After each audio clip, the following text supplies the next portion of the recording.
Então, eu vim aqui fazer esse vídeo porque é gerado várias discussões hoje em dia, né?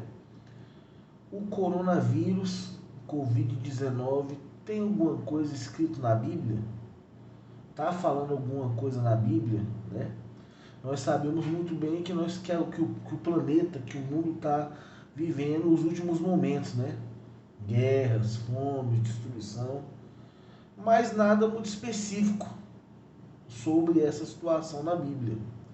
Mas quando você procura estudar profundamente essa situação, você vê que Deus ele fala tudo, né? Porque tudo está de acordo com a sua vontade, nada acontece sem que aconteça, né? Aí as pessoas, o coronavírus está escrito na Bíblia, tem alguma coisa a ver? Tem, não tem, tem, não tem. Então tá, isso está escrito no livro de Isaías, no capítulo 23, versículo 20 ao 21, que diz assim: Vai, pois, povo meu, entra nos teus quartos e feche tuas portas sobre ti. Esconda-te só por um momento, até que passe a ira. Pois eis que o Senhor sai do seu lugar para castigar a iniquidade dos moradores da terra. A terra descobrirá o sangue que embebedou e já não encobrirá aqueles que foram mortos. Enfim, outras traduções falam o seguinte: vá para a sua casa, tranque a sua porta e espere até que a ira de Deus passe. Isso aí em outras traduções de outras Bíblias. Qual que é a ordem de hoje em dia, né? Fique em casa, não sai de casa. Todo mundo fala assim, ó, Covid-19, coronavírus é uma coisa do diabo, é um negócio, os mais ignorantes, né, na palavra de Deus. Mas todo mundo sabe que nem uma folha cai do céu sem que Deus permita, né? E isso é uma coisa que Deus colocou sobre a terra. Por quê? Deus já está cansado da mentira. Deus já está cansado da pobreza em massa. Se você observar, apenas 10% da população da Terra, da humanidade, é rica. Os outros 90% são pobres, trabalham para sustentar os 10%. E aí eu te pergunto, você acha que Deus quis que o mundo fosse desse jeito, o plano original de Deus fosse desse jeito, tivesse muita gente passando fome, né? Pessoas que trabalham um dia todinho para ganhar um salário mínimo, enquanto outras pessoas ganham milhões de dinheiro sem fazer nada, ou ficam lá explorando a mão de obra dos outros e não são justos, né? Muitas das vezes as pessoas trabalham e no final do mês não conseguem nem o suficiente para dar de comer aos seus filhos, né? Pagar suas despesas, nada. A desigualdade do mundo é muito grande e a humanidade, né, com isso se afastou de Deus, né? As pessoas não glorificam a Deus, as pessoas não reconhecem a grandeza de Deus, né? A vida é muito bonita, é muito boa, mas muita gente, né, esqueceu isso. Por quê? Está preocupada apenas com as suas necessidades, né? E chega uma hora que isso ia ter uma consequência. O homem ofende tanto a Deus que um dia se ia ser cobrado, né? Então, essa palavra no livro de Isaías, no capítulo 26, no versículo 20 ao 21, né, retrata, né, que Deus ia sair do seu lugar e castigar a terra. Né? E isso já aconteceu outras vezes. Né? Se você for voltar lá no Antigo Egito, né, e observar que aquele povo era escravo, né? Deus já não aguentava mais aquela injustiça e queria liberar aquele povo, né, das mãos de Faraó. Então Deus usou quem? Deus usou Arão, né?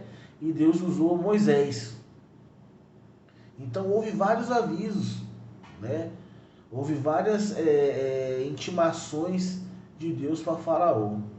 Até que, pela última vez, né, Deus deu ordem a Moisés para que sacrificasse um animal, né, E com o sangue dele marcasse a porta da casa do povo judeu, que estava preso ali, ó, no Egito, e que à noite viria sobre aquele lugar ali uma grande maldição, uma grande coisa ruim.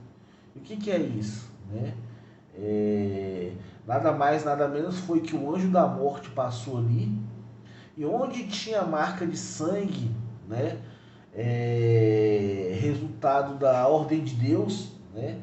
Que Deus tinha dado para Moisés e o povo, né? Não houve nenhum problema. Mas onde não tinha essa marca, esse selo, né? O anjo da morte passou e levou os primogênitos. E é a mesma coisa que acontece com esse Covid-19, esse vírus aí, coronavírus, né? Para muita gente vai ser apenas uma gripe. Muita gente é portadora disso aí e não vai dar nada. Mas para muita gente isso vai ser letal, entendeu? Então acredito que no meio dessa situação toda, dessa questão, né, que não passa de uma coisa espiritual, né, de uma ação de Deus sobre a humanidade, né, muitos cristãos, creio eu, que não sofrerão nenhum efeito sobre isso, mas outros sofrerão com as consequências, né? Então é o seguinte, moral da história, né? É preciso ter muito cuidado, é preciso você voltar atrás de determinadas atitudes, se arrepender, né? Para que você alcance a misericórdia de Deus. Porque isso aqui são apenas princípios das dores, né? Princípios. O que acontece?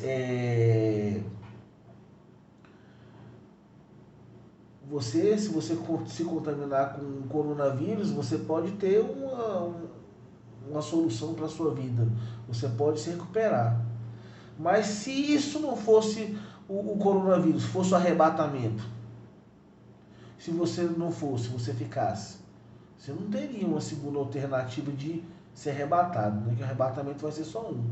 E aí depois todo aquele processo que a Bíblia relata das perseguições, que é aguentar, né, aquilo ali até a vinda real do reino de Deus a essa terra, né, que vencerá o anticristo, enfim, herdará o reino de Deus. Agora, quem ficar pelo caminho não vai ter outra oportunidade, entendeu?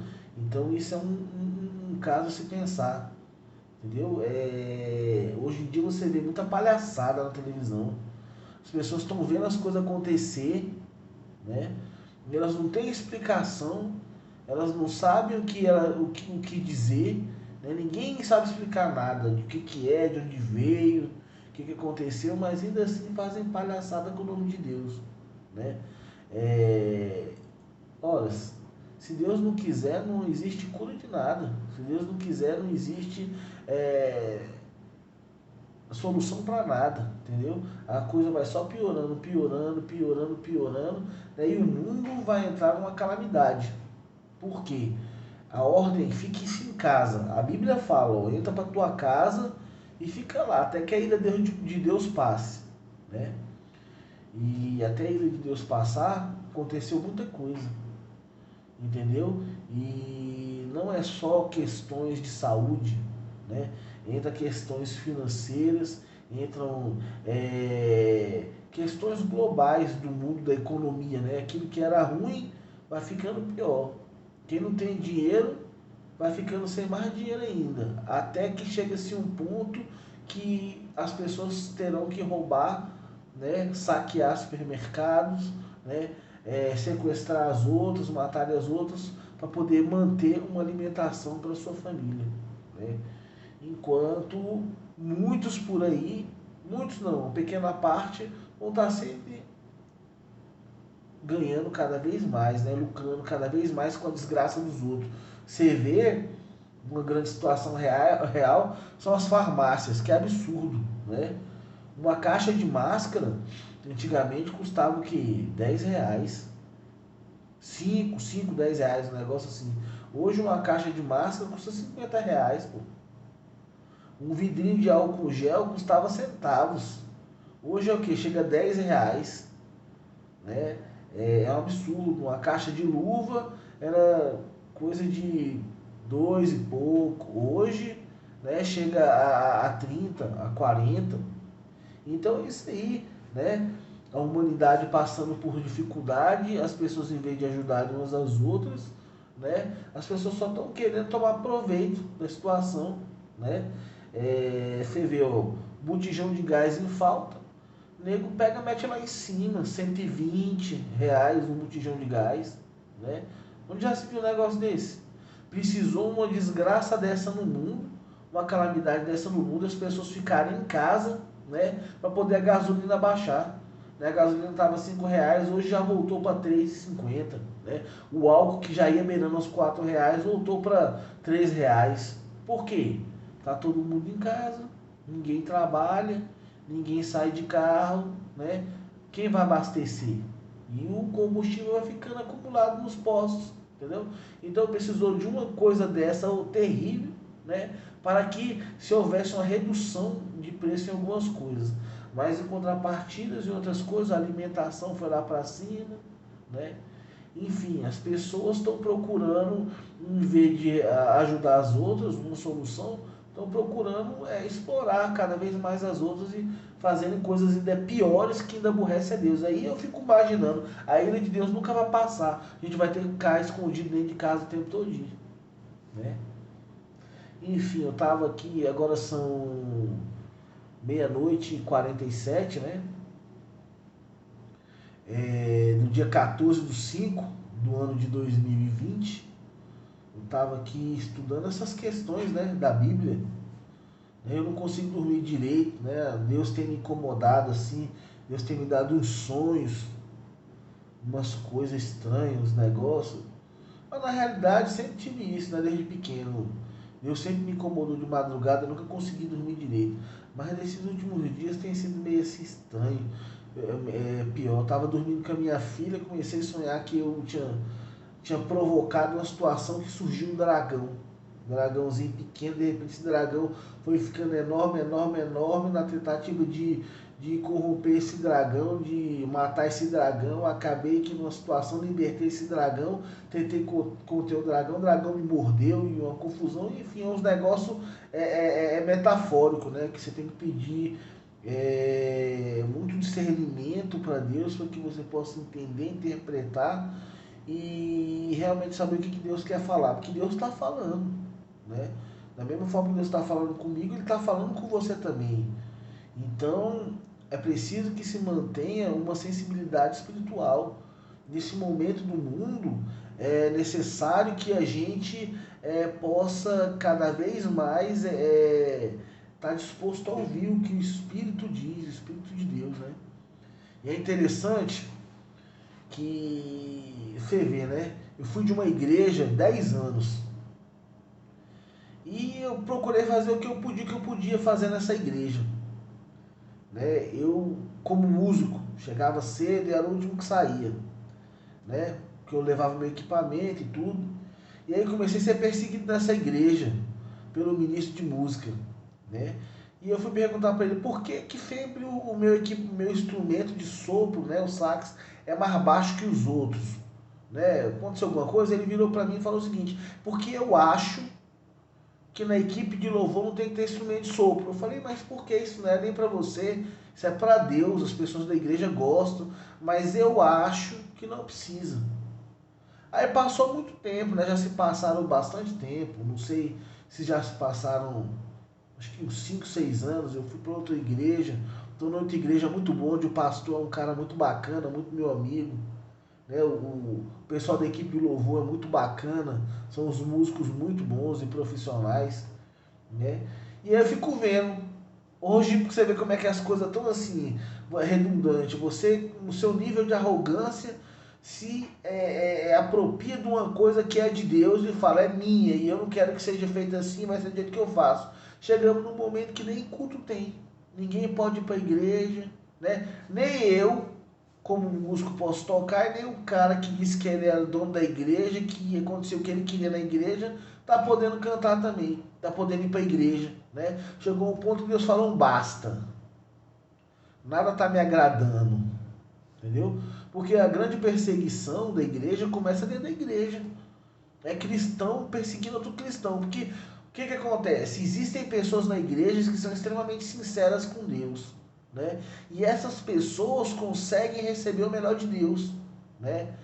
E tem outras pessoas que acham que tem o mesmo direito de receber aquelas coisas que os outros receberam, mas ela não consegue ser sincera com Deus como aquele outro foi, né? Porque é o seguinte, não adianta, né?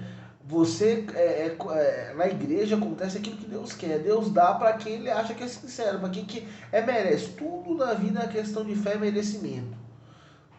Se você é dizimista fiel, né? É claro que a sua vida vai ser muito diferente daquele que não é.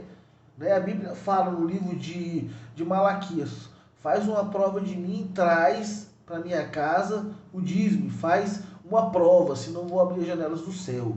Então, eu já ouvi um testemunho de um pastor dizendo: eu não dou o dízimo não, porque o dízimo sou eu, é minha vida. A Bíblia não fala isso não, porque todo mundo tem que ter uma tarefa na igreja. Uns vão tocar, outros vão orar, entendeu? Outros vão ser pastor, mas o dízimo é uma ordem, né? Serve para poder manter a igreja, pagar conta disso, daquilo outro, salários dos funcionários, entendeu? E Deus faz lá um pacto, ó. Traz o dízimo à casa do tesouro, a igreja, e faz uma prova de mim, senão eu vou abrir a janela dos céus com medidas. Qual que é a diferença na igreja daqueles que têm e daqueles que não têm?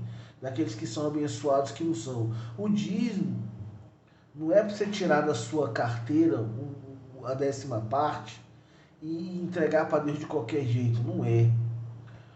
O dízimo, ele é muito... Existe uma situação muito peculiar quando você vai entregar o dízimo. É o que? Você precisa tirar a parte de Deus, né? E tratar aquilo ali com a finura, entendeu? Com um certo tato, né? E aquilo ali que é de Deus, você apresenta a Deus, fala ao Senhor: tá aqui esse dízimo, muito obrigado, Senhor, por tudo, né? E que o Senhor me abençoe, eu faço uma prova com o Senhor falou que ia fazer. Então tá aqui, ó. Então faz na minha vida aquilo que o Senhor prometeu, entendeu? É uma ciência, você não pode pegar o dízimo, eu tô dando dízimo e tá. Por isso que tem muita gente que também entrega o dízimo e não muda nada, entendeu? Eu era um pobre lascado da vida, eu vivia de favor na casa dos outros, morando nos quintal dos outros, sendo humilhado. O dia que eu entendi essa palavra e fiz um pacto com Deus, a minha vida mudou. Hoje eu moro onde eu quiser, em qualquer lugar, eu tenho o que eu quero, porque Deus ele é fiel. Mas Deus é fiel quem é fiel com Ele, entendeu? Deus ele preza pelos princípios, pelo respeito.